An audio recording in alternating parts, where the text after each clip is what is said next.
congodialogue.com. La bilembo na bango. Alors, Mike Kalambai, par révélation en Zambé, il est né sorcier. L'émission édifie encore banana yo ba pasteur ko ba koina kibula wa yo papa. C'est là bango grâce à quoi se repentir pour te bala na nzela na ndenga malamu. Mike Kalambai c'est un sorcier, Moïse Mbi c'est un sorcier. Alors, la question. Est-ce que Bazoraba Siabat? Oui, Bazoraba Siabat. Bazoraba Siabat. Comme qui? Comme Ezana Moko Babenga Soni Kafuta. Abimana moi c'est frère Nabiso Ramazani. congodialogue.com. Na Kinshasa, moi sinaye, Ramazani, Abali moi sinaye, Alinzo Kande moi sinaye, Bimarana Soni Kafuta. Ramazani ngaki ami boma balek nende batinde billet pour ya poto. Basala ngo ebele. Basi ya batu. Kaba kosa ba veiller na Bible sika mokote ba surtout que ba veiller de nuit. Et c'est le plaisir. Pourquoi? Parce que batu nyonso ba beta na quartier latin. Azana chambre moko ba bengo chambre noire. Ba photo na biso sur na kati wana. Donc eza ba milimo o yakanga. Donc ça dit nga ton na bimé na kati moli na kati na chambre noire et que c'est le plaisir qu'il faut remplacer notre na chambre noire. Ces gens-là servent le diable. Alors et c'est le plaisir ou pas? Nga na ip saraya bongo le motem ndenga solo, nous kitoko li felo.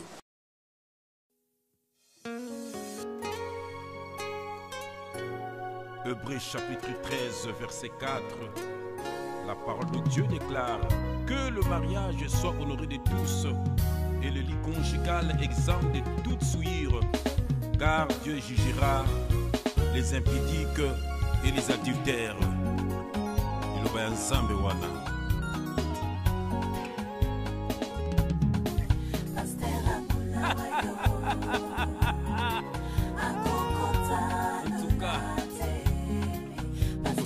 Nini pona bato motindo oyo beaucoup beta manakata oyo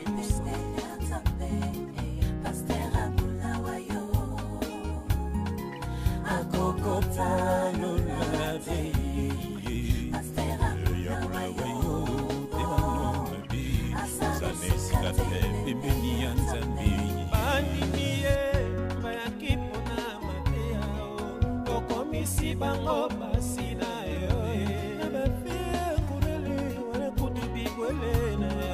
Nabasia mabala nyonso kaka yayo obakisi douleur likolo aba problème na bango ampliso kaboli bango na nzambe azamate moto yaki wakota lola yokangeleli lisusu pota lola obakisi susi likolo aba pense na bango ampliso kaboli bango na nzambe azamate moto yaki kwatika masumu yo bakiseli ye lisusu masumu ya matolobi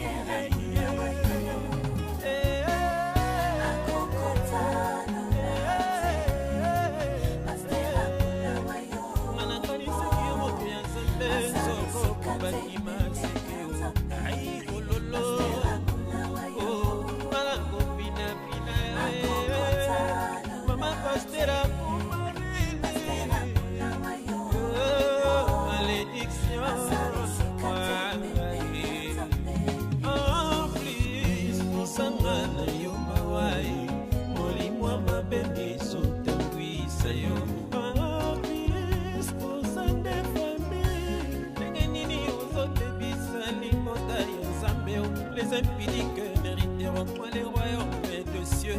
La crainte de Dieu, c'est le commencement de la sagesse. Ainsi dit Yahweh, fuyez l'impudicité.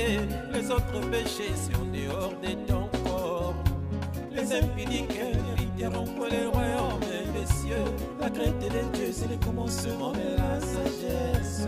Ainsi dit Yahweh, fuyez l'impudicité.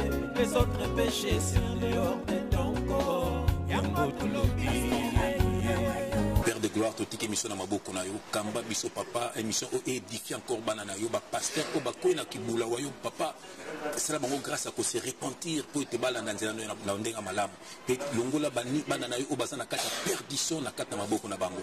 Kamba biso que le Saint-Esprit parle pour l'édification de ton peuple au nom de Jésus-Christ. Amen. Amen. Oui mon frère. Tu dois comprendre parce que ce terme ya Bulawayo, c'est un terme où na kinto yebi za ba fille prostituée. Voilà. Mais pourquoi au petit album na au titre ya Pasteur Bulawayo? Oui, bon, pourquoi? Parce que Bulawayo en français bouquet impudicité, impudique. En français. Oui. Voilà. Il y a un mot qui est dans 1 Corinthiens chapitre 6, dans lequel on a verset 9. J'ai le nom de Jésus-Christ. Ne savez-vous pas que les injustes n'hériteront pas le royaume des dieux? Ne vous y trompez pas, ni les impudiques, voilà, ni les idolâtres, ni les adultères. Donc, Batouana va hériter le royaume des cieux, ni les inféminés, homosexuels. Donc ça veut dire que tant on a lingala. Oui, les inféminés. Les inféminés, les infâmes. Les inféminés, c'est quoi? Ils ont la mibalo, va se comporter comme bassi ou bien ils sont homosexuels? Mibalo, on se comportera inféminé. Donc ça veut dire que Mobala, comme le roi, moi si, moi comme le roi, Mobali, nous sommes en Yaba, tout le monde va s'aller sous Nanzéla en Zambété. Alors, bis au fait, on son de la trompette. Nous sommes belés là, banana satana, basi ba koti na kat na banana Zambé, nous sommes à l'élo, nous avons bim sabon, on a ça, mon frère. Donc, aujourd'hui, au sein de la Légion, donc, vous avez comparé ma pasteur aujourd'hui qu'on va prostituer. Voilà. Est-ce qu'aujourd'hui, na Congo, tant que Congolais, est-ce qu'il y a des pasteurs prostitués ou il y a des prostitués aujourd'hui? Est-ce qu'il va exister dans le monde? Ça existe, c'est belé. Majorité, parce que dernièrement, oui, contre frère Nabiso, frère Nabiso contre Mona Satan, Mona Satan, Mike Kalambai. Mais pourquoi Mona Satan alors qu'on sait très bien que à Mona Satan, il faut dire les choses telles qu'elles sont. Pourquoi Mona Satan? Quelles sont les preuves où ils ont l'accès à Mona Satan? Narotanga, nous souhaitons se référer à la parole de Dieu. Matthieu chapitre 24, Matthieu chapitre 24, verset 24. Yoka. Pour toujours constater, Yoka. J'ai le nom de Jésus-Christ. Voilà. Voilà.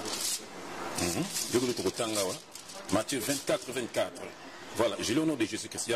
Car il s'élèvera des faux Christ et des faux prophètes. Ils feront des grands prodiges et des miracles au point de séduire, s'il était possible, même les élus.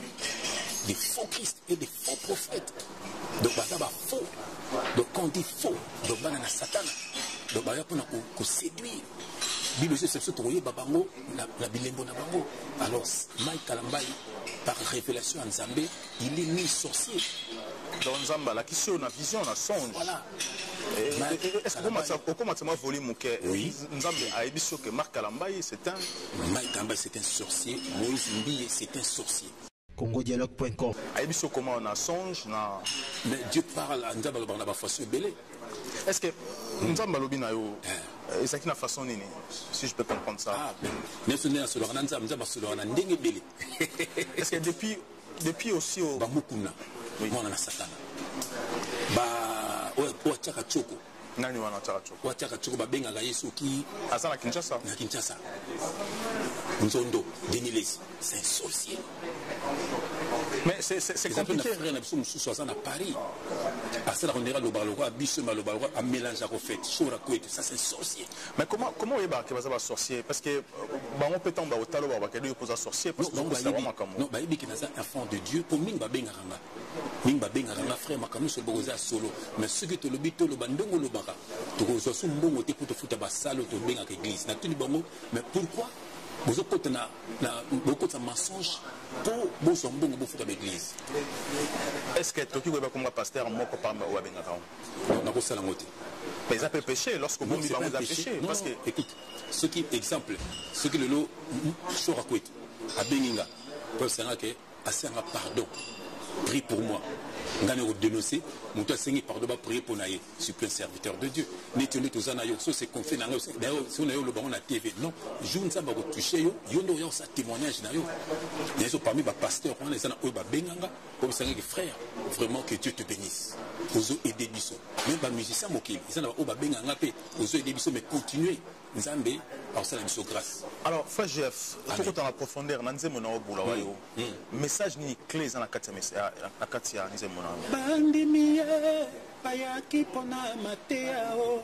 okomisi bango basi na yo na basi ya korele wana kutu bibwele na yo na basi ya mabala nyonso kaka ya yo obakisi douleur likolo ya baproblème na bango amplis okaboli bango na nzambe ata mawa te moto ayaki po akotalola yo kangeleli ye lisusu potalola obakisi susi likolo ya bapense na bango amplis okaboli bango na nzambe ata mawa te moto ayaki po atika masumu yo bakiseli ye lisusu masumu yango tolobi ye Fagef, Nalinto décortiquer Nzembo Yembi, ça lui a plaisir.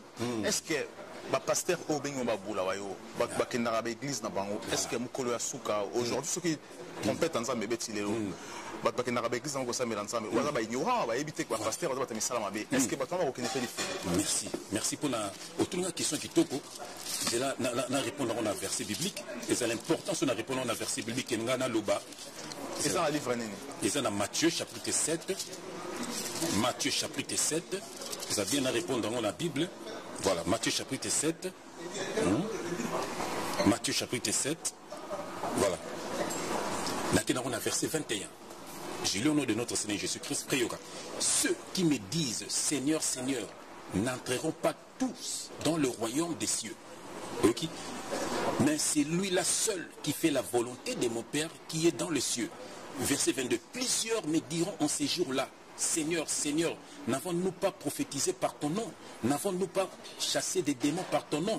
N'avons-nous pas fait beaucoup de miracles par ton nom? Verset 23. Alors je leur dirai ouvertement, je ne vous ai jamais connu. Retirez-vous de moi, vous qui commettez l'iniquité. Est-ce qu'aujourd'hui, pasteur Oyotani, Moïse Miye, Chora Kwetou, pasteur Mokuna, est-ce que Bazora Bassia, tout ça n'a pas Philippe, tout ça n'a pas Tibélé, na moni vidéo, il y a mona ya Moutibélé, na moni vidéo, il y a mona ya Moutibélé, na Moïse Miye, mona moté, Bakangani, mona ya Moutibélé. Est-ce que Moutibélé, c'est un zambété, Batianga Timbi. Est-ce que pasteur Otani, est-ce que Bazora Bassia bat? Oui, Bazora pasteur à 16 mois Siabat. Bazora Bassia bat. Comme qui? Comme Ezana Mogo Babenga Soni Kafuta. Abimana moi c'est frère Nabiso Ramazani. Na Kinshasa. Na Kinshasa, moi sinaye, Ramazani, Abali moi sinaye, Alinzo Kande moi sina Bimarana Soni Kafuta. Ramazani ngaki ami boma balek nende batinde billet pour ya poto. Basala ngo ebele. Basi ya batu. Kaba kosa ba veiller na Bible sika moko te ba surtout que na ba veiller de nuit. Yo ça va veiller de nuit. Na kenango wapi? Est-ce que c'est un péché que ça la veille de nuit? Mais péché n'a parce que beaucoup de doctrine yasika. Doctrine au Christ. Parce que Jésus-Christ n'est pas venu que ça va prier tardivement la nuit, donc prier naïe. C'est ça naïf ça yo. Yo moko na butu, ro la mkomano sambela. Mais c'est comme ça que doctrine boya to sambela na butu. Donc tala ba passer na ba église na bango. Oh chaque jour, chaque vendredi va éveiller, chaque mercredi délivrance. Est-ce que Saint-Esprit ta sala bon? Saint-Esprit sala chaque jour. Osomon. Babylone qu'on a établi ça voilà. Mais ce n'est pas des dieux. Tant le pasteur Mbiye a démoniaque, Marc Kalambaye, pasteur Mbiye, pourquoi ça démoniaque? Qu'est-ce qui prouve qu'il y a démoniaque? C'est ça la question. Au moins déjà baptême d'eau et ça sous son attente. C'était l'ombre. Maintenant nous sommes baptisés dans le baptême du Saint-Esprit. Sauter la Bible, tous on a 4 baptêmes. Tous on a baptême de Bosso et à Moïse. Et à Moïse c'est comment? Et à Moïse. À mer rouge. Les bébés ont été baptisés du baptême de Moïse. Baptême balisé à Noé. On est dans un verset, un livre. Oh, mais si autant qu'il y a la jeunesse, au monde, il y a aucun Noé. Tant qu'on a une arche. Noé, tant qu'on a une arche. Tant qu'on a une arche, Bible, arche et Noé, ils ont été baptisés du baptême de Noé. Si vous pasteur, mais qui sait le baptême à Noé? 4 baptêmes. Baptême à Moïse. Baptême Moïse. Exode 14, dans 21, au Kitinango, Exode 14, chapitre 14, verset 21 au Kitinango, au moment où Moïse a katisi bateau mer rouge. Mais Bible, ils ont été baptisés du baptême de Moïse. Si ça passe tous au baptême à Moïse, à Okokango, à Olbeza révélation. Donc, il y a un baptême à Noé, à Tongi Arche. Tant que les bêtis arches, ils ont été baptisés du baptême de Noé. Il peut passer, mais baptisé du baptême de Noé. Alors, ils ont révélation. Jean-Baptiste, c'est pas hier, à ce qu'il a baptisé. A baptisé avec Jésus-Christ, la main. Ben oui, c'est pourquoi baptiser après Jésus-Christ. Parce que Jésus-Christ fallait accomplir ça. En fait, Jésus-Christ, elle le dit bien, je ne suis pas venu abolir la loi ni les prophètes. Je suis venu l'accomplir. Il y en a qui sont congolais, ça problème et en français. Accomplir, ça veut dire accomplir. Ça dit biso toko sala ngote parce que en Jésus-Christ tout est là. Il y a un moment que tango Jésus-Christ à la croix, azagina 2 voleurs. C'est une révélation. Moi que c'est la loi, moi que c'est la grâce. Oh il y a un qui Jésus a dit le lot aux anglos la lola. Ça dit n'attends de la grâce. La Bible dit ceci, si tu crois en Jésus-Christ, tu es sauvé. Donc, si tu crois en Jésus-Christ, tu es sauvé, ça c'est vrai, mais oui. Il faudrait aussi que vous avez baptême, mais il ne pas Jésus-Christ. Jean-Baptiste a dit, moi je vous baptise d'eau, mais celui qui viendra après moi, lui, il vous baptisera du feu et de l'Esprit Saint. Ça veut dire c'est Jésus-Christ qui baptise. Pourquoi Jésus-Christ a été baptisé par Jean-Baptiste? C'était pour accomplir. Jésus-Christ a continué dans le temple, après tu es sur le temple. Est-ce que au sujet temps au sujet là frère nayo Mike Kalambai ou bien pasteur on a tout battu avec bazo si servir na bana au bengo mabula wayo est-ce que vous avez temps ko benga mon téléphone au te ya bango na ko benga bango jamais parce que baza ba fils du diable nga na ko benga bandeko ya biso et ça na bandeko ya biso baza na kat na bango mais baza perdu parce que bango pe baza perdu ba na pour ça peut-être ba revenir na raison non baza perdu. Eux, ils servent leur père qui est le diable. Non, je vous dis la vérité. Au expliquer qu'il n'y a pas de initiation dans deuxième monde, dans le monde mystique. Et par après, on donc on équipe aussi de l'autre côté, on est qu'au servir diable aussi. Après, quand on écoute ça la musique mondaine comme on dit, on est qu'au servir non embêté. Alors jusqu'à ce qu'on a deuxième monde pour formater, on va faire un succès comme les musiciens donc on est dans le monde qui on a monde on a monde aujourd'hui, monde de la lumière, monde d'ensemble aujourd'hui. Alors bon peut-être que dans la pour ça il y a soutien, il y a monde ou place aux alliés ou apporter des bonnes nouvelles. Et ça n'a pas oyo baza nzambeli ki biso tozaki nzambe banda kalme to bunga kinzela. Retiens bien ces choses. On ne devient pas enfant de Dieu, on est né enfant de Dieu. Peut-être pas on peut bunga kinzela. Non peut-être succès et bien et ça n'a pas oba bunga kinzela basawana. Comme Mike Kalambai peut-être. Non Mike Kalambai c'est. Qu'est-ce qu'on peut dire aujourd'hui dans Mike Kalambai na Mwasinaye Peñel comme mazana aujourd'hui. Est-ce que Torobani nzamba frappé ou qu'est-ce qui se passe? Selon l'analyse mobali ya Enis Olangi ncho associé ya Watanabe bancho Mike Kalambai ndoki nzamba pambola batu nyonso ba publier nzembo ya nzembo ya révélation omoni donc Mike Kalambai otunga question mon frère otunga question moko na tunyo na lobi que est-ce que au soit d'attendre ko benga bango pona ko possible bango et singa non mais c'est très compliqué et là on est tinda on dit maintenant ensemble on ne devient pas enfant de Dieu, on est né enfant de Dieu. Oui, on est né enfant de Dieu. Sainte Vierge Marie, Jésus-Christ. À côté d'Élisabeth, Jean-Baptiste. La Bible déclare ceci. Ça veut dire quand un enfant de Dieu, un enfant de Dieu, au sentir le comment ça c'est mon frère. Alors Mike on attend total à bango là banane to santarana sur le kwanate. Qui a pas ça bande konabiso. Le seul on a la stala qui na santaraza finte konabiso le kofé. Donc on a tel le kofé du ciel. Le kofé. Non le kofé. Quel le kofé? Le kofé moi à Yombarachan. La bien que Goliath. Azana kin bien ça. Azana ah. Et vite frère le kofé. Oui, frère le kofé. Le kofé. Est-ce que les leçons aux UP ba nouvelle na ba dégâts peut-être ça la dégâts éviter ça ba dégâts belé la gagne la que chaque jour na émission et puis même c'est que abongo la motema parce que y a sa frère na biso so kufi bon que li felo Satan soit avec les et ça le kofé et ça na frère il y a na René Lokwa. Oui, René Lokwa il est de Dieu. Le kofé il est de Dieu. Mais n'engana beta la pour bazana ka perdition so ba kufi bon que li felo.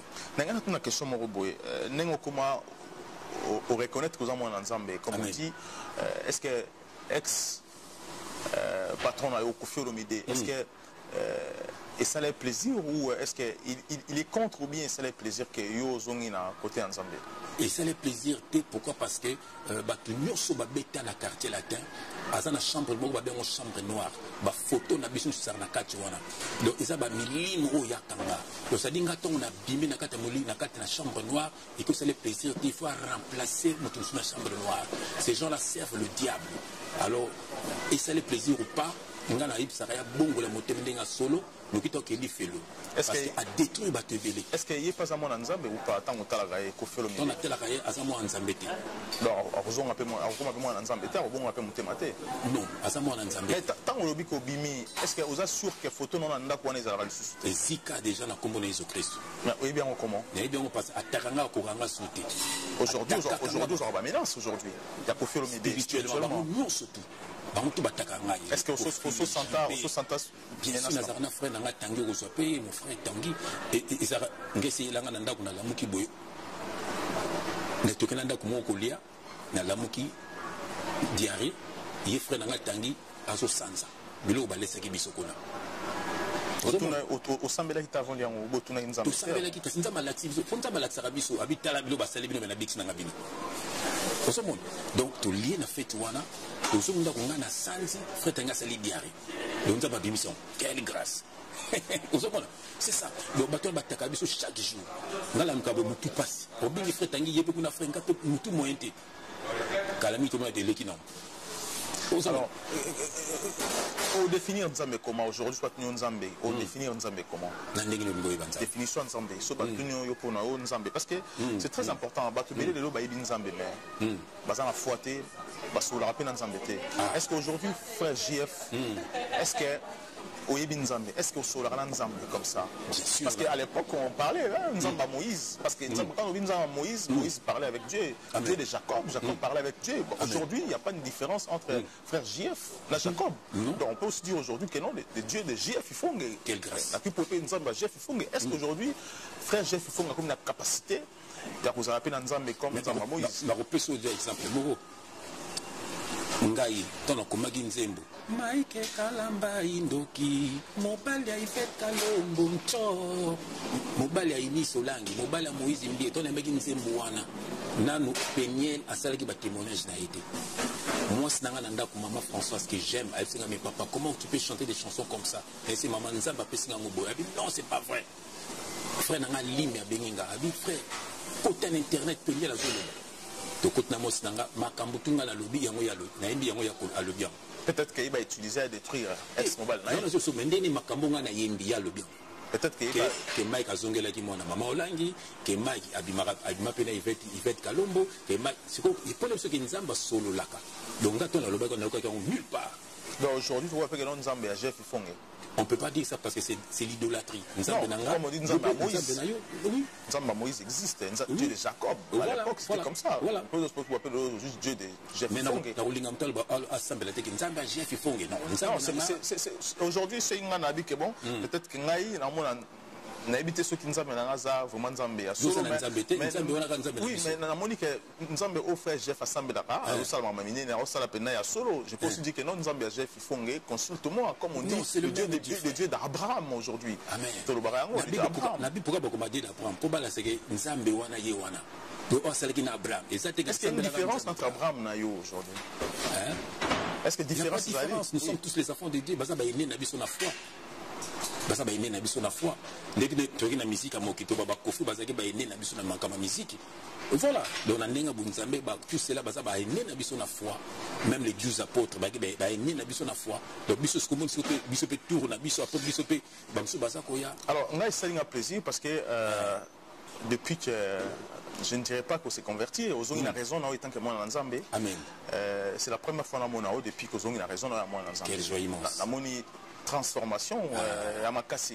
Le frère JF que je connaissais. Le Paul, le Pierre. Le frère JF qui n'a ébaki, n'a moni de l'eau. La moni deux personnes différentes. On a beaucoup en Christ. La moni. Voilà, la moni simplicité. Quelle joie immense. La moni simplicité par rapport à le JF que je connaissais avant et aujourd'hui, la moni des personnes. Et ça, il y a un plaisir. Alors, qui produit l'album, qui produit la chanson Boulawayo? Amen. Avant de répondre à la question, so omoni ngaya kala ezali ba Moïse bazalelo donc ba Mike Kalamba inde bazalelo des gens orgueilleux, voilà, donc ils ne sont pas des dieux. congodialogue.com. Frère Tanguy Bangala.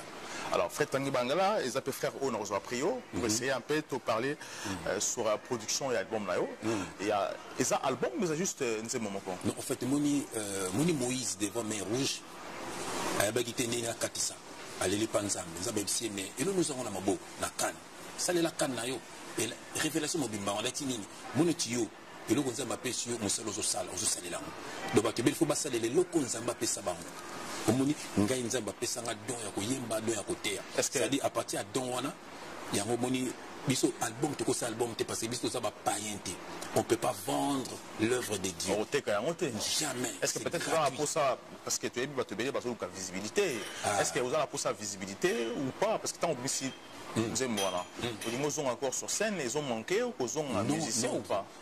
1 Corinthiens 5 verset 17 si quelqu'un est en Christ il est une nouvelle créature les choses anciennes sont passées voici toutes les choses sont devenues nouvelles et c'est mon anga koyembela bana nzambe esengo nanga bato babongola mitema na bango tosala ngo gratuitement totonga na réseaux sociaux bato ba télécharger gratuitement ngoyi musoko pas le gratuitement aujourd'hui c'est qui ngoyi musoko Patrice un sataniste ça c'est sorcier au début alobaki gratuit mais les deux a comment côté ka album c'est un sorcier biloko bato nzambe c'est un voleur Jean 10, verset 10, les voleurs ne viennent que pour détruire, dérober, égorger. Mais comment vous pouvez sorcier? Est-ce que vous savez qu'il y a une sorcellerie? Est-ce qu'il y a un monde ancien?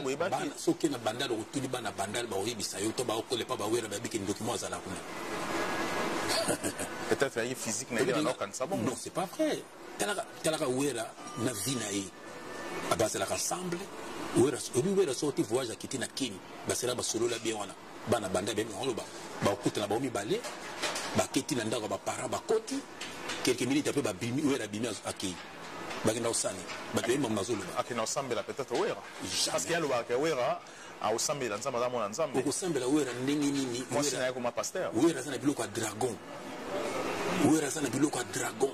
Basolo bien na tanzo nga feu ba dragon. Ana moto ko sala na te. Fa chef, tant au Kenya na deuxième monde. Na na kité na to kele biloko na te. Tant on va initier voilà. Mais qu'on a un monde invisible. Non.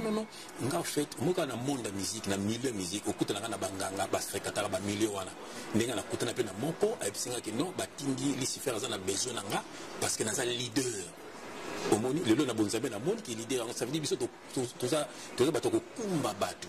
Donc banga baso ba utilizango na ndenga deuxième monde, na kuma ko selela bango, batu na memaka bango pas Lucifer. Au moins, il faut que tu aies pas laisser faire. Après, tu as concert na bango. Concert à Bercy. En plein concert, frère, moi, je suis avec frère JF. Je suis à Bercy. Je suis à Kota Souka.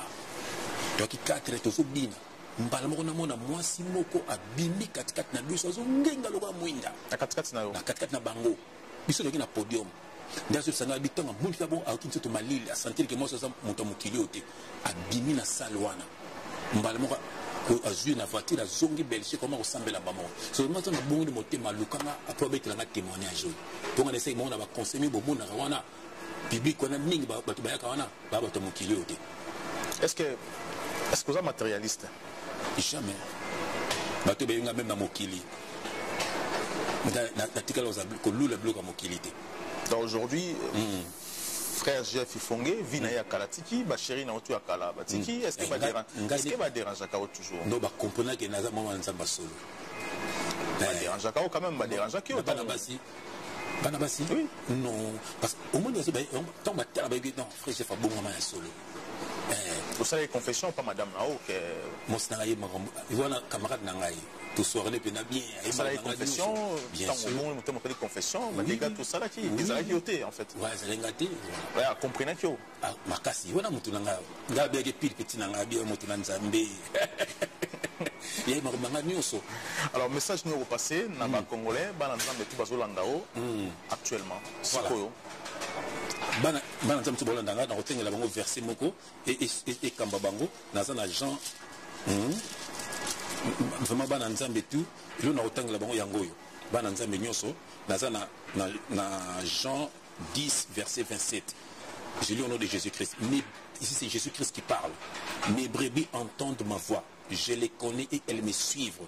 Je leur donne la vie éternelle et elles ne périront jamais. Et personne ne les ravira de ma main.